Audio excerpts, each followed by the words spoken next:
Өнөөдөр нисэх хүчин үүсэн байгуулагдсны 101 үндэсний агаарын тээвэрлэгч Miat компанийн 70 жилийн ойн өдөр.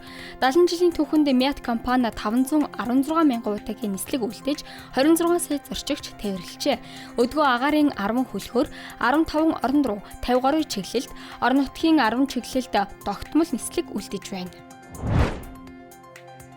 Увсын зүүн, Баян үлхий, Завхан, Хөвсгөлийн нутгаар цас орж, зам даваа гүвээ хаагдахыг цагуур орчин шинжилгээний газраас анхаарууллаа.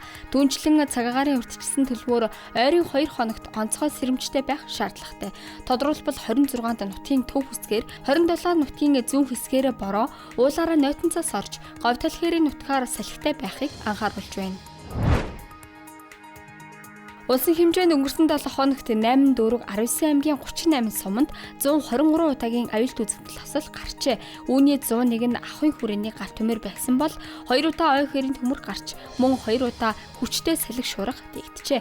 Түүнчлэн хүний үйл ажиллагаатай холбоотой 18 осол гарсан байна. Энэ бүгдээс онцгой ялт хаагчид 17 хүний амь насыг авран хамгаалжээ. Хусдаг суглаа, алт үнэт эдлийн суглаа, үнэт болон уурхайн чулууны азтан шалгаруулах шууд бичлэг зэргийг ашиглан бусдыг залилдаг 17 этгээдийг баривчилжээ. Тэд үндэстэн дамсан бүлэглэлд элсэж, аргачлал зааврынхан дагуу Facebook орчинд хурамч хаяг нээн залилах гэмтрэг үйлддэг байжээ. Тэдний нүүлэлээр 1752 хүнд 5.2 тэрбум төгрөгийн хохирол учраад байна. Ахлах ангийн хүүхдүүд нэгнээ бүлэглэн зодож гэмтээжээ. Тодорхойлбол Хөвсгөл аймгийн ерхий боловсролын Эрдмийн далай сургуульд уг хэрэг явдал гарчээ. Үеийнхэндээ задуулсан сурагч хүү тархины хаалгаанд орж биеийн байдал хүнд байна.